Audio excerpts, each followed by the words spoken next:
नमस्कार. माझ्या ज्योती गोसावी नावाच्या धार्मिक आध्यात्मिक यूट्यूब चॅनलवरती आपणा सर्वांचे स्वागत आहे. लाईक करा, शेअर करा, सबस्क्राईब करा. आता आपण पाहत आहोत नर्मदा पुराण अध्याय 2.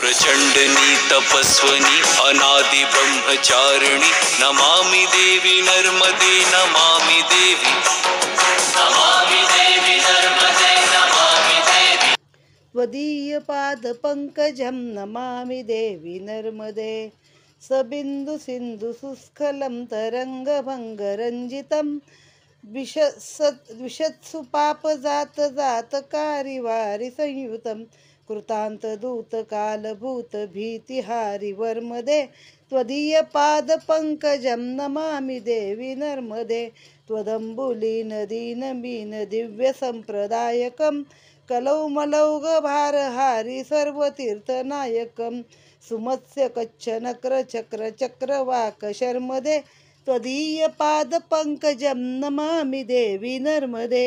शौनकादी ऋषींनी सुतमुनींना जे महर्षी व्यासांनी नर्मदेचे वर्णन केले होते तेच आम्हाला सांगावे अशी क्षमा प्रार्थना केली. मुनिश्रेष्ठ, नर्मदेची महती ब्रह्मा शिवही जाणू शकत नाहीत. या रेवा तीर्थाचे महात्म्य खरोखरच अपरंपार आहे. येथे अनेकांना सिद्धी प्राप्त होऊन ऐहिक आणि पारलौकिक सुखाची प्राप्ती झालेली आहे. या भूमीत अनेक पुण्यदायक यज्ञ, व्रत, तप, अनुष्ठान, पिंडदान आदी कर्मे घडलेली असून तप करणाऱ्या साधकांच्या भक्तीवर प्रसन्न होऊन शिवशंकरांनी हजारो वेळा या नर्मदेच्या काठी अशा तपस्वी लोकांना आपले मंगल दर्शन दिले आहे. त्यांच्या सानिध्यामुळे व भक्तांच्या चरणधुळीने पावन झालेल्या या नर्मदेच्या चरणधुळीस देवताही नमस्कार करतात. अशी देव आणि भक्त यांची साक्षी रूपाने वात्सल्याने काळजी घेणारी अशी ही रेवा माता आहे. पूर्वी जन्मेजयाने वैशंपायनांना असाच प्रश्न विचारला होता की आपल्या पूर्वजांचे सर्व चरित्र आपणास माहीत आहे. म्हणजे माझ्या पूर्वजांचे सर्व चरित्र आपणास माहीत आहे. त्यांनी आपल्या आयुष्यात अनेक क्लेश भोगले. तसेच माझे पणजोबा पांडव द्यूतात का हरले? नंतर समुद्रापासून हिमालयापर्यंत तीर्थयात्रा का केल्या? ते कोठे कोठे कोणाबरोबर गेले? या सर्व प्रश्नाची उत्तरे व्यासांचे शिष्य वैशंपायन सांगू लागले. तुझे पणजोबा द्रौपदीसह काम्यकवनात ब्राह्मणासह विंध्याचल पर्वतावर गेले. तेथे धौम्य यांचे शिष्य उदालक, कश्यप यांचे पुत्र विभांडक, गुरुजन पौलस्त्य, लोमकेश यांच्यासह त्यांच्या सानिध्यात राहून दर्शन, स्नान आणि त्यांचे आश्रम पाहत मुक्त हस्ताने विधात्याने केलेली निसर्गाची लयलूट आपल्या नेत्रात साठवून घेत होते. या वनात ऋषीमुनींचा सहवास असल्याने परस्परातील प्राण्यांचे देखील वैरभाव विसरून गेले होते. हरिण, पशुपक्षी आपले भक्ष्य असणाऱ्या सावजाबरोबर आनंदाने राहत होते. म्हणजे वाघ, हरणं हे सगळे एकत्र राहत होते, एकत्र खात पीत होते, पाणी पित होते. असं हे तपोवन होतं. या तपोवनात अनेक प्रकारचे योगी तपस्वी आपले परमतत्व प्राप्त करण्यासाठी अनेक खडतर तपश्चर्या करीत होते. येथे काही पर्णाहारी, फलाहारी, धुमाहारी, दुग्धाहारी, जलाहारी, काही पंचाग्नी तर काही तामस स्वरूपाची साधना करत होते. आता इथे फलाहारी म्हणजे फक्त फळं खाणार, धुमाहारी म्हणजे फक्त ते पानांचा धूर त्या धुरावर राहणार, दुग्धाहारी म्हणजे फक्त दूध घेणार, जलाहारी म्हणजे फक्त पाणी पिणारे, आणि पंचाग्नी साधन असं आहे की चारी बाजूला 4 शेकोट्या पेटवायच्या, म्हणजे अग्नी प्रज्वलित करायचा, त्याच्यावरती 5 मध्ये 1 शेकोटी करायची, त्याच्यामध्ये पानं जाळायची, आणि तो जो फक्त धूर आहे तो स्वतःला उलटं टांगून प्यायचा. ह्याला पंचाग्नी साधन हा शब्द दिलेला आहे. तर असे हे सगळे इथे या वनामध्ये साधना करत होते. सूर्य उपासना, नामस्मरण, अन्नदान, गोदान, उपवास, वेदपाठ, कीर्तन, पिंडदान, शास्त्रचर्चा अशी ही सात्विक आणि राजस कर्म अनुष्ठान करून भगवंताची उपासना करणारी दिव्य भक्त मंडळी होती. असे हे पांडव अरण्यातून फिरता फिरता ज्यांचे दर्शन दुर्लभ आहे अशा मार्कंडेय मुनींच्या आश्रमात आले. तेथे जाऊन धर्मराजांनी साष्टांग नमस्कार केला. त्यांना प्रदक्षिणा घालून त्यांच्या चरणावर लोळू लागले. विनम्र अशा युधिष्ठिराकडे पाहून मार्कंडेय म्हणाले, आपण कोण आहात? मुनीजवळ उभे असलेल्या एका बालकाने सांगितले, हे तर धर्मराज आहेत आणि आपल्या दर्शनासाठी आलेले आहेत. हे ऐकून त्यांना अति आनंद झाला. त्यांनी युधिष्ठिराला आशीर्वाद दिला. त्याच्या मस्तकाचे अवग्रहण केले, म्हणजे चुंबन घेतले मस्तकाचे, आणि आपल्या जवळील आसनावर बसविले. मुनींनी धर्मराजाचा मान सन्मान करून कंदमुळे देऊन अतिथी धर्म सांभाळला. मुनींच्या दर्शनाने पांडव तृप्त झाले. उत्कंठेने त्यांनी प्रलय काळातील रुद्र अवतार विचारला. आपणास भगवंताचे दर्शन कसे घडले? हे आपण भगवंताच्या कृपेने जो दीर्घायू जन्म आपणास झालेला आहे, त्यामुळे आपण सर्व संकल्प साक्षी आहात. त्या काळात साधक साधना करून परमतत्वाला कसे प्राप्त करीत असतो? या आपल्या प्रलयात कोणती पवित्र नदी, तीर्थ, देव पाहिले? असं ते धर्मराज प्रश्न विचारतात. कुणाला? त्या मार्कंडेय ऋषींना, की तुम्ही दीर्घ आयुष्यात काय 1200, 1500, 1000 वर्ष जगायचे ना, मग तुम्ही कल्प पाहिले आहेत, तुम्ही युग बदललेली पाहिली आहेत. आपली 4 युग असतात ना, मग तशी ती युग बदललेली आहेत. मग तुम्ही काय पाहिलं? कोणती नदी, कोणता देव? असं विचारलं. मग ते मार्कंडेय ऋषी म्हणाले, राजन, तू जे विचारतो आहेस ते अतिशय गूढ आहे. तू अधिकारी आहेस, म्हणून तुला जे काही मी प्रत्यक्ष पाहिले ते सांगतो. भगवान शंकर हे सर्व प्राणीमात्राचे कल्याण करण्यासाठी समर्थ आहेत. ते भोळ्या भक्ताला, सिद्धाला आणि दैत्यांना देखील प्रसन्न झाल्यास हवे ते वरदान देतात. ते समदर्शी आहेत. जीव कितीही पापी असो, त्याने पंचाक्षरी मंत्राचा जप करताच त्याला भवसागरातून मुक्त करतात. म्हणजे शंकर हे सगळ्यांना समान दृष्टीने पाहतात. देव असो, दैत्य असो, माणूस असो, त्यांचा पंचाग्नी मंत्र कुठला आहे?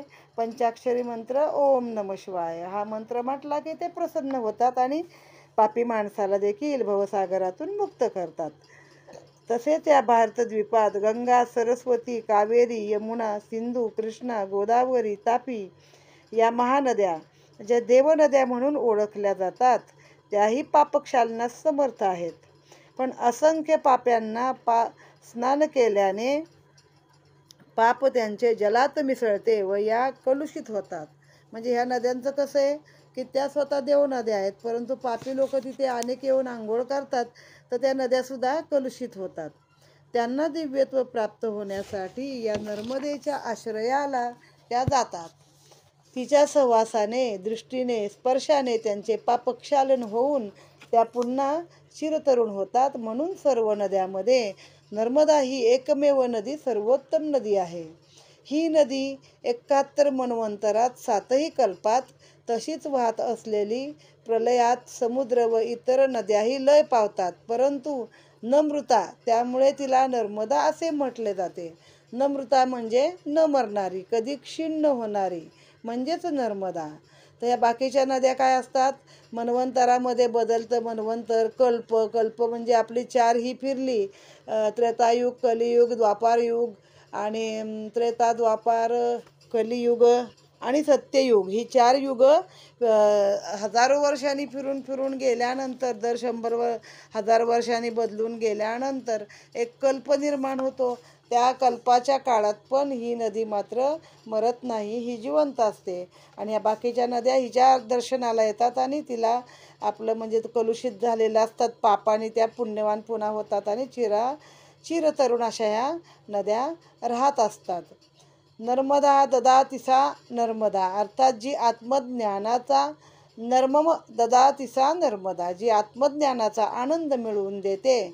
तसेच मर्मम न जानती सा दृश्याती, अर्थात मोक्षाचे रहस्य उकलून दाखवणारी किंवा नारायणामृतामध्ये पाययती सा नर्मदा, जनकल्याणार्थ भूलोकीच अमृत पाजवणारी अशी ही नर्मदा आहे. नारायणामृत पाययाती स नर्मदा.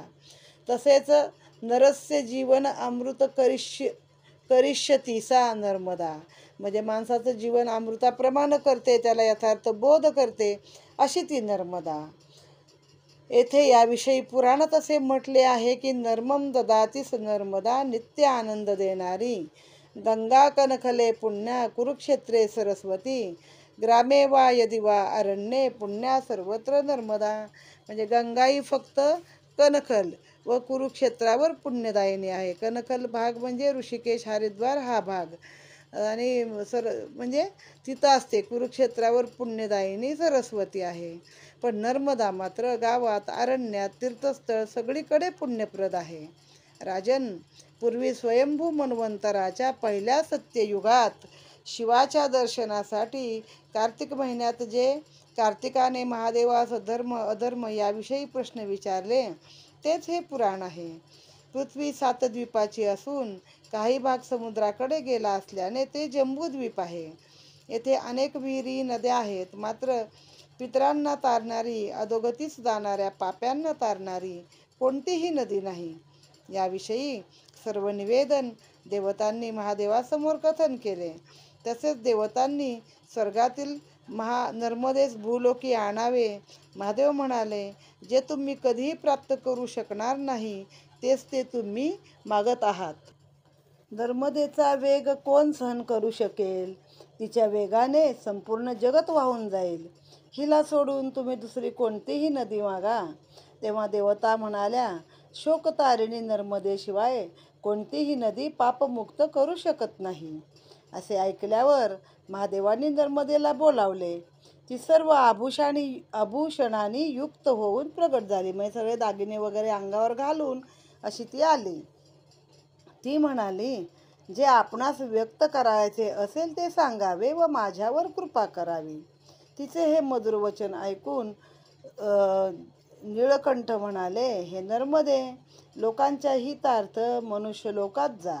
तेव्हा नर्मदा म्हणाली, निराधार होऊन कशी मी आपल्यापासून विलग होऊ शकेन? मला धारण करण्यास कोण समर्थ आहे? तेव्हा सर्व पर्वतांना बोलावून घेतले. नर्मदा येथे अवतरणार असल्याचे सांगितले. तेव्हा पर्वत म्हणाले, देवादिदेवा महादेवा, आम्ही नर्मदेचा वेग धारण करू शकत नाही. तिचा वेग सहन करण्याची पात्रता आमची नाही. त्या झंझावाती महाबलाढ्य वेगाने येण्याने आमचे हजारो तुकडे होतील आणि आमचे चूर्ण होईल. तेव्हा या पर्वत समूहातील ऋष्यमान पर्वत म्हणाला, हे भगवंता, आपण मला आज्ञा द्यावी. आपल्याच कृपेने व सत्याच्या सामर्थ्याने नर्मदेस मी धारण करीन. तेव्हा मी आपणास विनंती करतो की आपण नमस्कार करतो. असे म्हणून त्याने मी आपणास नमस्कार करतो असे म्हणून त्याने देवांची खूप स्तुती केली. शंकराच्या कृपेने तसेच त्यांनी आज्ञा केल्याप्रमाणे नर्मदा देवी प्रगट झाली. इतरही सर्व देवांनी तिला मर्यादा पालन करण्याची विनंती केली. त्यानंतर 21,000 योजन फोडून ती रसातळाला निघून गेली. पुन्हा प्रलय झाल्यावर ती देवलोकात गेली. हीच कथा मन्वंतराच्या पहिल्या सत्रात सांगितली गेली. आदिकल्पाच्या दुसऱ्या स्वारोशीष मन्वंतरात नदी, तीर्थ, सागर हे काहीही नव्हते. त्रेतायुगात गंगा अवतरली. तिला जन्नू राजाने पळीने आचमन करून पोटात प्रस्थापित केले होते. पूर्ण कल्प झाल्यावर नर्मदेस सोडून गंगा महात्म्य प्रगट झाले. अज्ञानरूप अंधाराने झाकल्यामुळे विष्णुमायेने मोहित होऊन जीव नर्मदेस सोडून अन्य नद्यांची सेवा करतात. असे अन्य नर्मदेमध्ये हा फरक आहे. असा जो इतिहास मी ऐकला, पाहिला, तो मी तुम्हाला सांगितला. मग आता इथं काय सांगितलं की एकदा सगळे देव गेले शंकराकडे की पृथ्वीवर नर्मदेला पाठवा, कारण ती अशी नदी आहे की जी सगळ्यांना पापातून तारण करते, मुक्त करते. कारण मुळात ही 7 खंड आहेत आणि काही भाग समुद्राकडे जो गेला आहे, बेट आहे, त्याला जंबूद्वीप असा शब्द वापरलेला आहे. मग शंकरांनी सांगितलं, आधी तिचा वेग कोण धारण करणार? मग नाही म्हणाले. मग सद्गदित कंठाने मोठ्या शंकराने तिला बोलावलं, बाय ग, पृथ्वीवरती जा म्हणून आज्ञा दिली. ती म्हणाली, सांगा मला, काय तुम्ही सांगाल ती आज्ञा मला प्रमाण आहे. मग ते म्हणाले, बाई ग, पृथ्वीवरती जा. ती म्हणाली, कशी जाऊ? माझा वेग कोण सहन करेल? बाकीचे सगळे पर्वत म्हणाले, हिचा प्रचंड वेग आम्ही धारण केला तर आमचे तुकडे तुकडे होतील, काही आम्हाला जमणार नाही. मग एक पर्वत मात्र म्हणाला, ऋष्यमान नावाचा, की महादेवा, तुमच्याच कृपेने मला आज्ञा जर तुम्ही दिलीत तर मी नर्मदेला धारण करेन. मग ते असं करून त्या ऋष्यमान पर्वताने देवांची खूप स्तुती केली आणि मग शंकराने आज्ञा केल्याप्रमाणे ती नर्मदा देवी तिथे प्रगट झाली आणि देवाने तिला आपलं मर्यादा पालन कर सांगितलं, म्हणजे कशी जाऊ नको बाई की जेणेकरून पृथ्वीवरती हाहाकार माजेल असं काही करू नको. मग त्यानंतर 21,000 योजनं, आता आपल्याला योजना हा शब्दाचं किती अंतर आहे माहीत नाही, पण पुराणातलं ते अंतर आहे. आता हनुमान चालिसामध्ये नाही का, युगसहस्त्र योजन तक भानू, म्हणजे सूर्याचं माप आहे पृथ्वीपासून किती आहे ते सहस्त्र योजने दूर. तर इथेही 21 योजनं वाहिली आणि पुन्हा ती रसातळाला म्हणजे पृथ्वीचं पोट फोडून आतमध्ये गेली, देवलोकात गेली, अशी कथा आहे पहिल्या मन्वंतराच्या सत्रामध्ये. आता दुसऱ्या मन्वंतरात काय सांगितलंय की त्रेतायुगात गंगा अवतरली. मग ती जन्नू राजाने, तिला जान्हवी पण म्हणतात ना, जन्नू राजाने तिला आचमन करून पोटात स्थापित केली. तेव्हा सर्व लोक नर्मदेला सोडून गंगेचं महात्म्य प्रगट झालं आणि तिची पूजा करू लागली. मग सर्व देव नर्मदेला सोडून गंगेकडे त्यांचा ओघ वाढला. असा इतर नद्या आणि नर्मदेमध्ये हा जो फरक आहे तो मी तुला सांगितला, जे मी ऐकलं होतं ते मी तुला सांगितलं, असं शौनकाला सूत ऋषींनी सांगितलेलं आहे. आपणासही परमपदाची प्राप्ती होईल. पुरूने खूप तप केले तेव्हा प्रसन्न होऊन भगवंतानी त्याला वर मागण्यास सांगितले. तेव्हा पुरू म्हणाला, भगवान सर्व जन कल्याणार्थ नर्मदा मातेस भूलोकी पाठवावे. असे मी ऐकले आहे की 7 द्वीपात अनेक नद्या आहेत, परंतु हे जग मात्र नरकात बुडालेले आहे. पृथ्वी निराधार झालेली आहे. देव पितर मनुष्य हे अतृप्त आहेत. महादेव म्हणाले, नर्मदेस सोडून अन्य काही मागावे. त्यावर पुरू म्हणाला, मी मरण स्वीकार करीन, परंतु अन्य काही मागणार नाही. त्याचा दृढ निश्चय पाहून महादेवाने नर्मदेचे स्मरण केले. हे कल्याणी, स्वर्गातून तू भूलोकी जाऊन सकलांचे कल्याण करावे. तिने स्वतःच्या वेगवान प्रवाहाने पर्वताचे कसे तुकडे होतील याविषयी सांगितले. तेव्हा विंध्य पर्वत म्हणाला, भगवान आपल्या प्रसादाने माझे पुत्र पर्यक हा मातेला धारण करण्यास समर्थ होतील. आता ही दुसरी कथा आहे दुसऱ्या मन्वंतरातली. त्यामध्ये पुरू राजाने मोठी तपश्चर्या केली आणि भगवान शंकराला सांगितलं की नर्मदा पृथ्वीवरती पाठवून द्या. पुन्हा ते शंकर म्हणाले, नर्मदा सोडून दुसरं काही माग. पुरू म्हणाला, माझा प्राण गेला तरी चालेल, पण मी नर्मदाच मागणार. मग शंकर प्रसन्न झाले आणि त्यांनी तिला बोलावली आणि हे कल्याणी, तो आता पृथ्वीवर जाऊन सर्वांचं कल्याण कर असं सांगितलं. ती म्हणाली, माझा वेग कोण सहन करणार. पुन्हा तेच. मग विंध्य पर्वत म्हणाला की माझा पुत्र आहे, म्हणजे हा विंध्य हा सर्वात मोठा ना आपला, मग मंदार आणि विंध्य, मग माझा पर्यक नावाचा जो आहे तो ह्या मातेला धारण करेल. त्या श्रेष्ठ पर्यक पर्वताने महादेवाची आज्ञा घेऊन नर्मदेस प्रविष्ट होण्याची कामना व्यक्त केली. नर्मदा पर्यक पर्वतावर आदळू लागली. तिच्या स्वर्गातून पडणाऱ्या प्रचंड वेगाने पर्वत जंगले भिजू लागले. प्रचंड प्रलयासमान आवाजाने ते घाबरून गेले. ती जेव्हा पर्वतास भिजू लागली, त्या प्रचंड प्रलयासमान आवाजाने सगळे घाबरून सर्व जीव सजीव घाबरले. तेव्हा सर्व देव तिची स्तुती करू लागले. हे देवी, आपण शांत होऊन जनकल्याणी व्हावे. सर्व देवांची विनंती आणि महादेवाची आज्ञा, त्यामुळे सर्व पितरांना तृप्त करणारी 21,000 योजने वाहणारी नंतर तिने रसातळात प्रवेश केला आहे. ती पुरूला म्हणाली, केवळ तू माझ्या जलास स्पर्श कर. त्याने तसे करून पितरांना तिलोदक दिले आणि देव तृप्त झाले. त्रेतायुगात पहिल्या चरणात गंगा आली. ही दुसरी कथा आहे. मग त्याच्यामध्ये पण 21 योजनं, बाकीचं सगळं बरोबर आहे. फक्त ती रोरावत्या अशा मोठ्या ओघाने खाली आली तेव्हा सगळे जीव घाबरून गेले. प्रलयासारखं वातावरण झालं. सगळे पर्वत वगैरे भिजून गेले, म्हणजे बुडायला आले पर्वत पार. मग तिने राजाला सांगितलं. त्यानं पुरूनी कशाला आपल्या पूर्वजांच्या पितरांच्या मुक्तीसाठी नर्मदेला खाली बोलावलं होतं. मग ती म्हणाली, तू फक्त माझ्या जलाचं प्राशन कर आणि स्पर्श कर. मग तसं केल्यावरती पितरांना तिलोदक दिले त्याने आणि ते देव तृप्त झाले आणि त्याचे पितर पण स्वर्गी निघून गेले. त्रेतायुगाच्या तिसऱ्या चरणात सरस्वती अवतीर्ण झाली. त्रेतायुगाच्या पहिल्या चरणात गंगा आली आणि तिसऱ्या चरणामध्ये सरस्वती आली आहे व गंगेचा संगम झाला. गंगा कणखल व समुद्राच्या ठिकाणी पवित्र आहे. कुरुक्षेत्राच्या ठिकाणी सरस्वती आहे. 12 ही सूर्याचा नाश झाल्यावर 7ही कल्पांचा क्षय झाल्यावर जी नष्ट होत नाही ती केवळ नर्मदा. सरस्वती ब्रह्मस्वरूपी, ती गंगा विष्णुस्वरूपी, नर्मदा शिवस्वरूपिणी आहे. या तिघा देवांच्या ह्या 3 मुख्य नद्या आहेत. त्याच्यामध्ये सरस्वतीचे जल 3 दिवसात पवित्र करते, यमुनेचे 7 दिवसात, गंगेचे 1 दिवसात, परंतु नर्मदेच्या केवळ दर्शनाने सुद्धा माणूस पवित्र होतो.